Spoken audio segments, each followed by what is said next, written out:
She's a young woman who has become famous in Little Rock, Arkansas for all the wrong reasons. Everyone knows Abby. Abby is the Little Rock girl. You can say Abby Stepek and most people will know who you're talking about. She went to a house party to kick off the weekend. But that was the end of the good times for 18-year-old Abby. Abby went to a party on Friday night and had been assaulted, and there was a videotape. And it's the beginning of a nightmare for her and her family.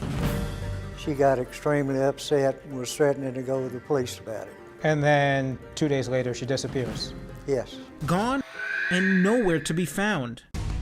And now only Crime Watch Daily tracks down a key witness who sheds light on the frightening possibilities. When was the last time you saw her alive and well? Had to be on a Thursday night. And we present him with the potential bombshell evidence that has her parents agonizing. Is this innocent young girl now living as a sex slave? And who is behind it? She was really hooked up with this one gentleman. This is a big deal. Well, I thought it was a big deal at the time, but nobody asked me. The best case scenario is your daughter is still alive, but being sex trafficked. That's the worst case scenario to me. Lori Jernigan says her daughter Abby is a joy to have around. She is bubbly, happy, she loves fiercely. She is a helper. But Abby has an independent streak too. When she started pushing the boundaries, it was, I have a car of my own, I should be able to come home when I want. When she gets that first car, a whole new world opens up, and she's taken the ride all the way. She didn't realize the danger. But she doesn't see the stoplight dead ahead on the night she heads to a party in Little Rock. She did have bad influences on her life, some that I didn't know. The next morning, she sends a frightening text message to her friend Gage Fulton. And now Gage reads that text out loud on a phone call to private investigator Monty Vickers, who records the conversation. I was hanging with some dudes last night, and we smoked, and I had sex with one of them, and he recorded me, dude, like when I wasn't looking. Videotaped during a sexual encounter. Abby doesn't tell Gage who did it, but he tells Vickers that she is horrified and confused. Did she tell you that she was raped? She said she felt forced into it. Her last text message to me is, I'm going to go kill myself. But Abby doesn't kill herself. She's enraged and plans to do something about it. That same night, she again sends a text, this time to her stepfather, Michael Jernigan, while he's at dinner with the family. An incident had occurred at that party that she wanted to discuss with the police. Was this encounter of a sexual nature? Yes, there had been an encounter with a particular individual at that party that he had videotaped. Michael leaves a message with Abby that he's heading to her grandparents' house where she is staying, but he gets no response. Did you get worried? Yes, I called over to her grandparents to ask if she was over there. They stated that she had left, said she was going to meet me. But Michael says there has been no arrangement to meet anywhere. And it is the last contact he ever has with his stepdaughter. But suddenly, the family hears from Abby the next day, when she answers a phone call from her brother Trevor. Like everyone else, he's been trying desperately to reach her. She answered, he said, where are you? She said, I'm out in front of your house. So he hung up and said, cool, and he goes out there and she's not there. So he calls her back. She answers and she says she's messed up.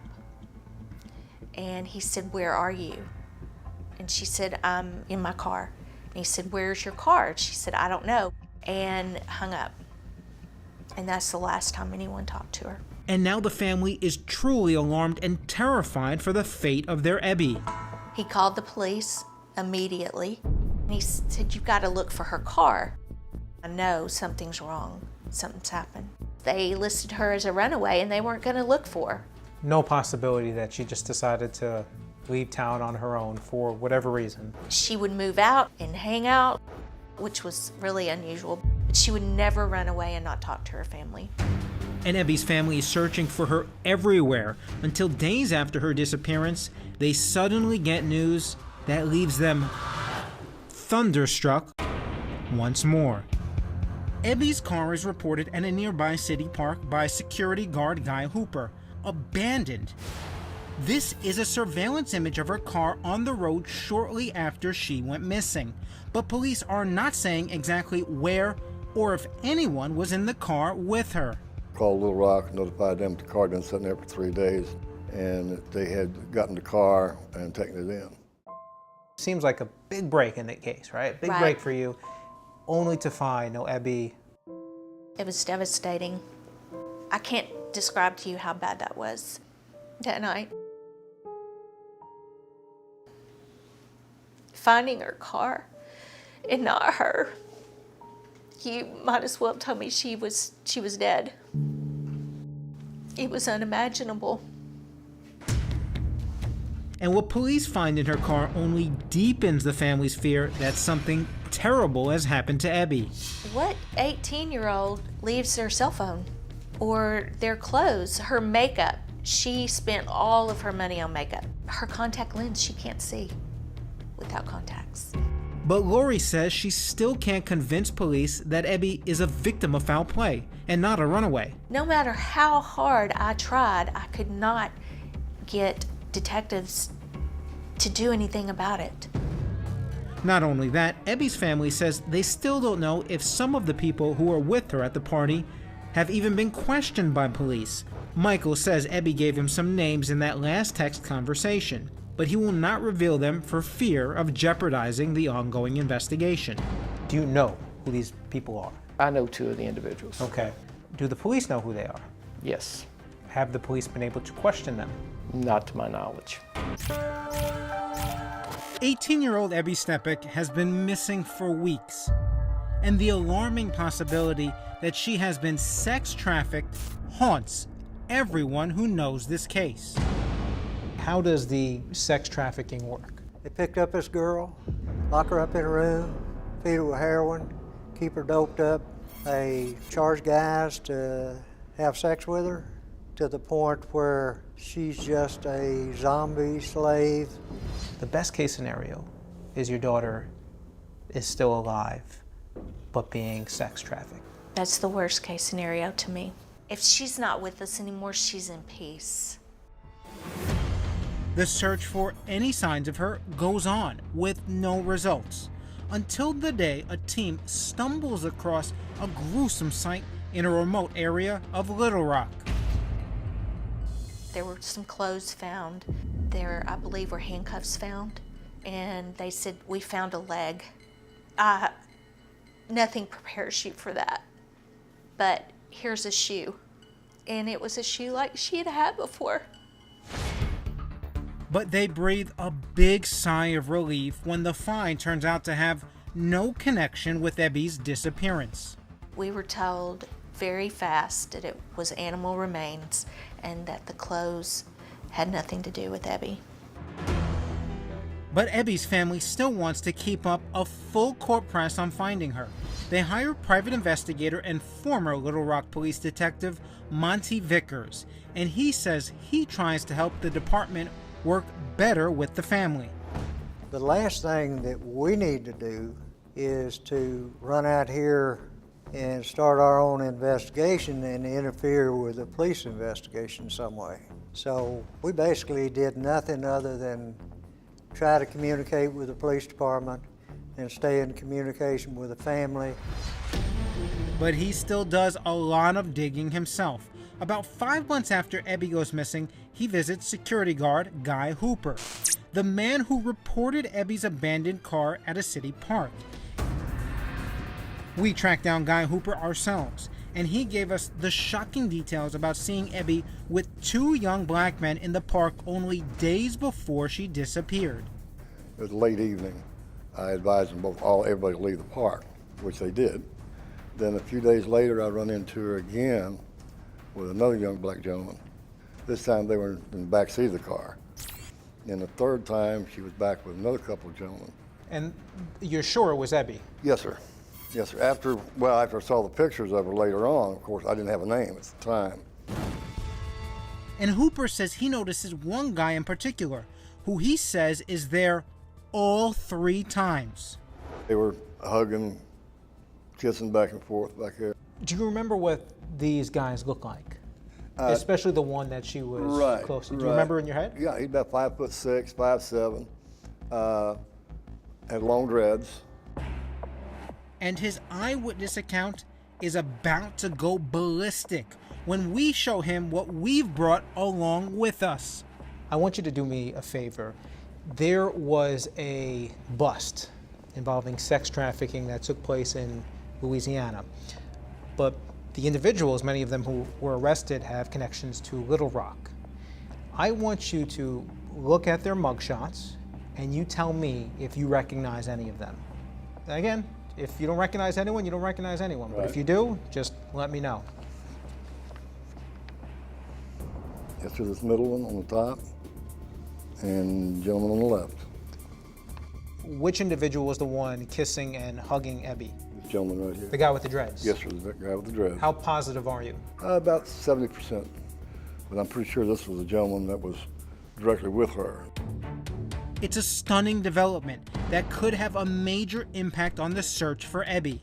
This man, 21-year-old Keith Pruitt of Little Rock. Police in Arkansas have not connected him with Ebby's disappearance, but Pruitt was recently charged with human trafficking and promoting prostitution near Shreveport, Louisiana. He was the one with her. That's sure looks like him.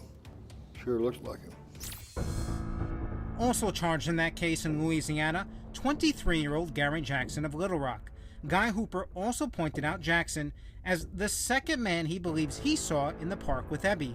Both men are currently in jail in Louisiana awaiting trial, and we have not been able to contact them or anyone representing them. Again, just to be clear, Little Rock police have not named either man or any suspects in Ebby's disappearance. But still, I mean, this seems like key information that police would want in order to investigate what happened to Ebby. Did they ever talk to you? Nope, not for a year. and we don't even know if the Little Rock Police Department has ever seen the potential bombshell evidence that Crime Watch Daily has brought to the table. So I'm going to head right over to the station and hand it to them personally. We couldn't get the lieutenant or a detective on camera, but I did run into Public Information Officer Steve Moore out front. This could be huge for you guys. Obviously, we wanted to make you aware. I'm trying to find him, and I'm going to call the assigned detective. Yeah. And give him this also. Awesome. I appreciate your time. Thanks, sir. And now police say they are actively pursuing the information we provided them. I think there's a lot more to the story. Reporter Mitch McCoy from our Little Rock affiliate KARK News 4 has been on the story since Ebby first went missing. I think that there are a lot of unknowns with this case that sooner or later will come out. The question is, when? McCoy interviewed retired Detective Tommy Hudson, who recently worked on the case. Today, Hudson says the investigation is back on track. He won't discuss sex trafficking, but he does lean towards foul play. My opinion is somebody has her and somebody's done something to her. And Ebby's family says that they are now satisfied that police are doing everything possible to find their daughter. I have full confidence in who has her case now. I can actually sleep at night knowing that there are those looking for her. Thank God. We have someone now, we have people now that understand that and check on that as soon as they can. If you have any information on where she might be, call the Little Rock Police Department. That number is 1-501-371-4829.